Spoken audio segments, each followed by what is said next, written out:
While birds will use all sorts of different plants in your garden, if you want to give them the maximum help, then stick to the local native plants. Go for a walk in your local national park or bushland reserve to get a feel for the plants that grow locally.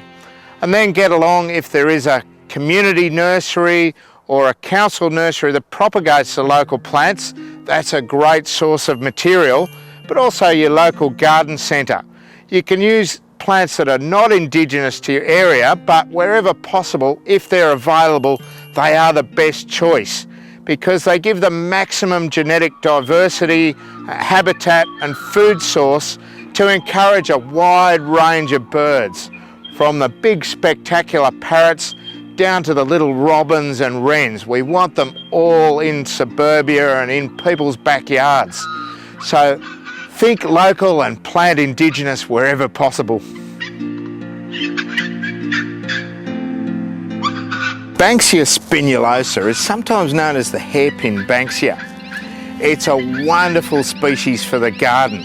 It's a really adaptable plant because it comes from a wide range of climates, from coastal areas of Queensland down through New South Wales and into Victoria, sometimes up into the hills.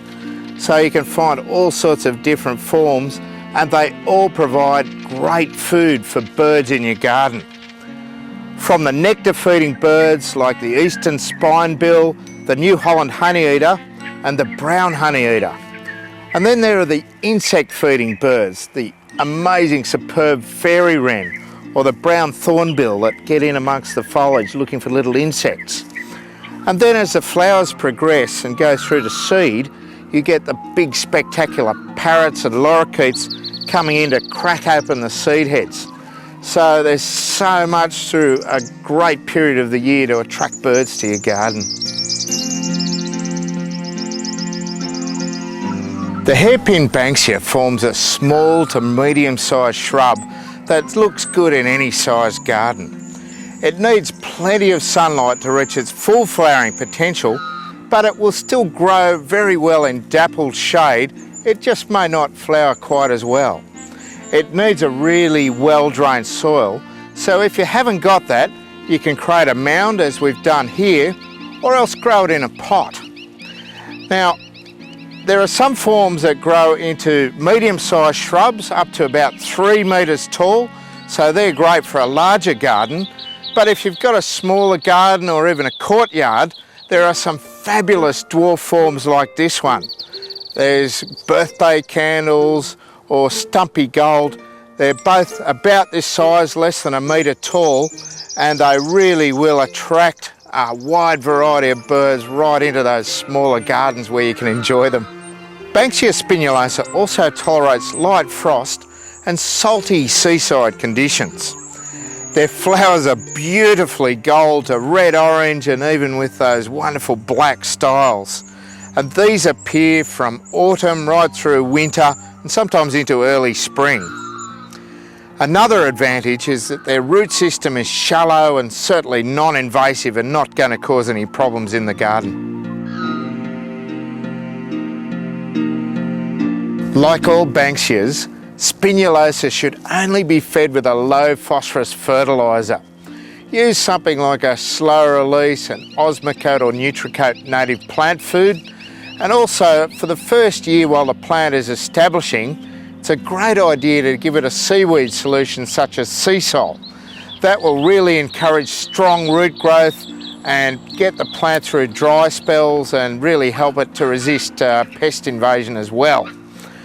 As far as pruning goes, it doesn't need much, just removing the old flower heads as they sort of brown off, and pretty much that's all you need to do, especially with these lower growing dwarf forms.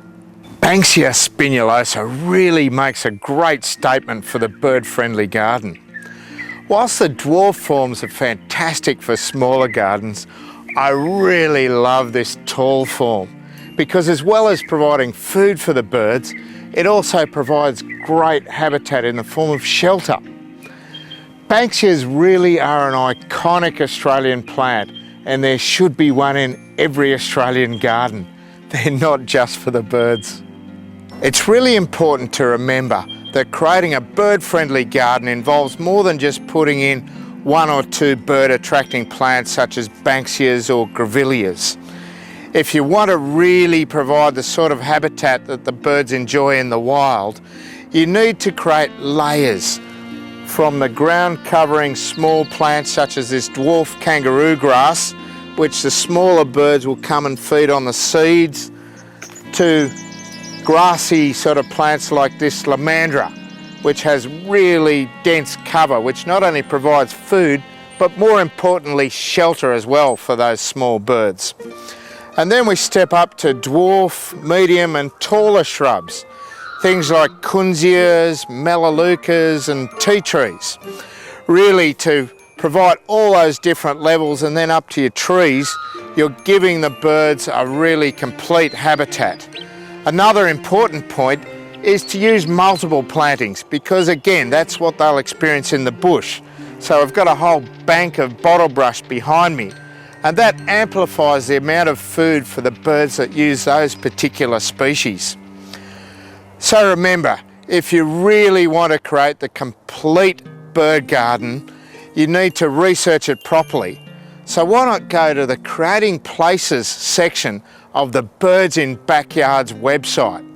That way you'll create a garden that not only the birds will be happy to flock to and live in, but it'll also be a place where you can stay and observe them and experience the magic that birds bring to the garden.